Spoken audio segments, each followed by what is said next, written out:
The Book of Lamentations. It's a unique book in the Old Testament that contains 5 poems from an anonymous author who survived and is now reflecting back on the Babylonian siege of Jerusalem and the destruction and the exile that followed. Remember the whole story from the book of 2 Kings. The fall of Jerusalem and the exile was the most horrendous catastrophe in Israel's history up to this point. So remember, God had promised Abraham the land. He'd given David victory to make Jerusalem Israel's capital. And from David came the royal line of kings. You had God's presence there in the temple, and that's where the priests maintained the rituals of Israel's worship. And after 500 years of all of this history, in the summer of 587 BC, the city fell to Babylon. It was all decimated and gone. And so the Book of Lamentations is a memorial to the pain and confusion of the Israelites that followed this destruction.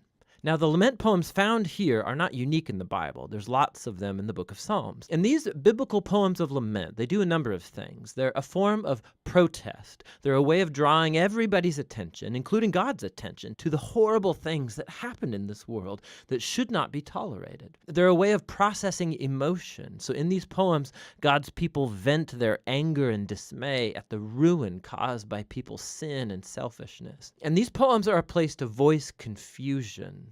Suffering makes us ask questions about God's character and promises, and none of this is looked down on in the Bible. Just the opposite. These poems of lament give a sacred dignity to human suffering. And so these human words of grief that are addressed to God have now become part of God's word to his people. The design of these 5 poems is very intentional. It's part of the book's message.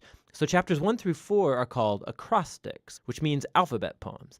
Each poetic verse begins with a new letter of the Hebrew alphabet, which is made up of 22 letters. Now, this very ordered and linear structure, it's in stark contrast to the disorder of the pain and the confused grief that's explored in these poems. So it's like Israel's suffering is explored A to Z and is trying to express something that is inexpressible. Chapters 1 and 2 each have 1 verse per letter, giving them a really similar design, but the themes are very different. So chapter 1 focuses on the grief and shame of a figure called Lady Zion. The poet personifies the city of Jerusalem as a widow, also called the daughter of Zion. And she sits alone. She's bereaved of her loved ones, devastated. No one comes to comfort her. It's a very powerful metaphor. And then Lady Zion speaks. She calls on the Lord to notice her fate. And through this image, the poet, he's showing that the city's destruction brought a level of psychological trauma on the Israelites that can only be expressed as the experience of a funeral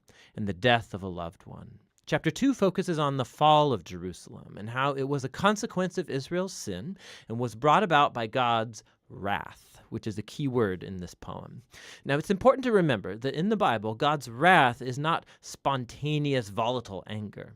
The biblical poets and prophets, they use this word to talk about God's justice. So Israel had entered a covenant agreement with God, and for centuries they've been violating it by worshiping other gods, perpetrating injustice, oppressing the poor. And so, yes, God is slow to anger, but he eventually does get angry at human evil, and he will bring his just anger in the form of punishment. In the case of Jerusalem, this involved allowing Babylon to come and conquer the city. And so this poem is acknowledging that God's wrath is justified, but this doesn't keep the poet from lamenting and asking God to show compassion once again. Chapter 3 breaks this design pattern by having 3 verses per letter, so it's the longest poem in the book. And the voice is that of a lonely man speaking out of his suffering and grief as a representative of the whole people. And what's interesting is that this chapter is full of language that's drawn from other parts of the Old Testament, from the laments of Job and from other important lament psalms, and even from the suffering servant poems in Isaiah. And the poet sees his hardship as a form of God's justice, like chapter 2 said. But paradoxically, this is what gives the poet hope. And it leads him to offer the only hopeful words in the whole book. Because of the Lord's covenant faithfulness, we do not perish. His mercies never fail. They're new every morning. How great is your faithfulness, O God. So I say to myself, the Lord is my inheritance, therefore I will put my hope in him. So the poet reasons, if God is consistent enough to bring his justice on human evil, then he'll also be consistent with his covenant promise to not allow evil to get the final word. And so for this poet, God's judgment is the seedbed of hope for the future. Chapter 4 goes back to the same alphabet structure as chapters 1 and 2, and is a vivid and disturbing depiction of the 2-year siege in Jerusalem. And it contrasts how things used to be in Jerusalem of the past and how terrible they became in the siege. So children used to laugh and play in the streets, but now they beg for food.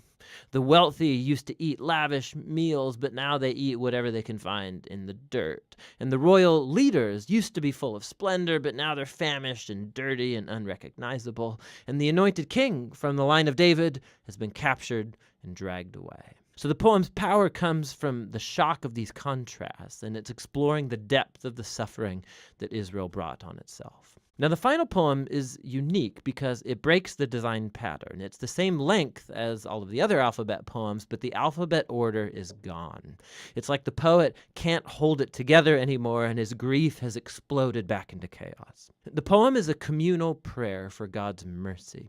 Israel begs God not to ignore their suffering or abandon them. And the poem offers a long list of all of the different kinds of people who were devastated by the fall of the city. They ask God not to forget these people, and they lament on behalf of others, giving voice to their pain. Suffering in silence is just not a virtue in this book. God's people are not asked to deny their emotions, but voice their protest, to vent their feelings and pour it all out before God. The book ends with something of a paradox. The poet acknowledges that God is the eternal king of the world, but also that Israel's circumstances make them feel like God is nowhere to be found. And so the final words of the book leave this tension totally unresolved. It asks, unless you've totally rejected us, and the book ends. The poet doesn't offer a nice, neat conclusion, much like our own experiences of pain and suffering. The story of the Bible doesn't end here, but this very important book shows us how lament and prayer and grief are a crucial part of the journey of faith of God's people in a broken world. And that's what the book of Lamentations is all about.